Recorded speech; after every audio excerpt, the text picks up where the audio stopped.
For the past year, middle market companies in the United States have been telling an on the one hand, on the other hand story. On the one hand, increasing concern about where the economy is going, but on the other, ongoing strong growth, hiring, performance, and investment.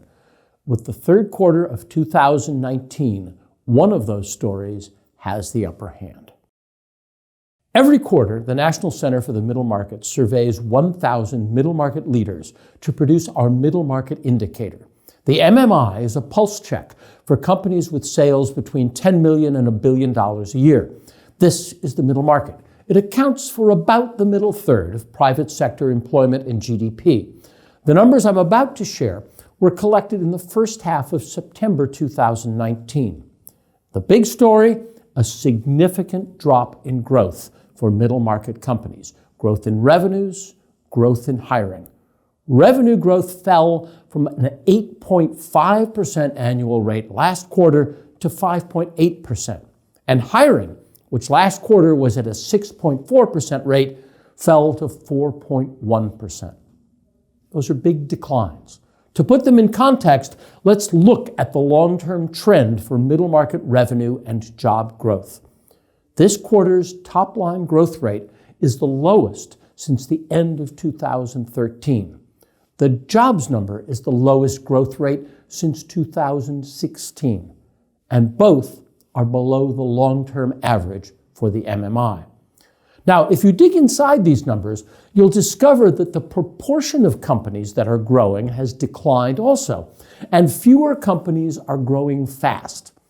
In the quarter before this, nearly 4 out of 10 middle market companies earned the title Growth Champions, which we give to companies that grew 10% or more in the previous year. This quarter, just 3 out of 10 are Growth Champions.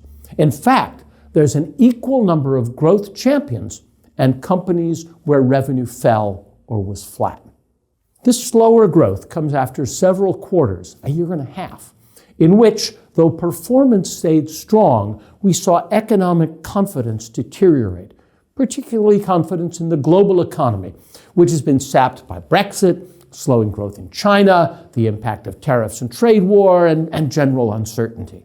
The NCMM data showed other indicators of economic anxiety too, as did a lot of data from other folks.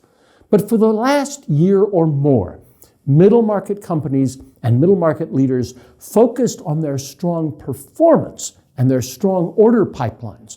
And while they watched the economy warily, nothing they saw caused them to pull the plug on their own investments in growth. That may have changed. Here's a look at middle market expansion plans.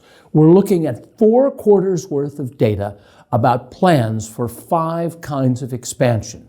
Adding a new plant or facility, introducing a new product, entering a new domestic market, expanding overseas, and making an acquisition. The question we ask is, how likely is it that you will do these things in the year ahead? As you can see, all of those expansion plans have been curtailed a bit, and plans to make an acquisition have dialed way back. At the same time, we asked executives about cost-cutting and efficiency efforts. In the last 3 months, we asked, have you done more of this, the same, or less? 46% say that they have tightened the reins, 47% say the same, and just 7% have loosened the reins. Now, it's important to talk about what this report is not saying. We're seeing cooler numbers, but 5.8% growth is still strong. Jobs are still being added. Investments are still being made.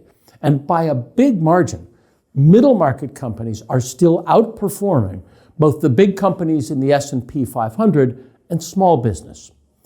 Over the next 3 months at the National Center for the Middle Market, we'll be watching for 3 things in particular. Foremost, will we see growth and hiring continuing at a lower level, or will they rebound? Was this a one-time change, or is it a trend? Second, will investment activity drop further, and will it cut more deeply into core business areas? And third, what will happen to those confidence numbers? They're the lowest we've seen since 2016. Asked to name the top 3 long-term challenges, 18% of middle market executives volunteered the economy, compared to just 10% in the second quarter and 11% a year ago. If those feelings don't change, it's unlikely that investment and growth will pick up. You can see our full Middle Market Indicator report at our website, middlemarketcenter.org.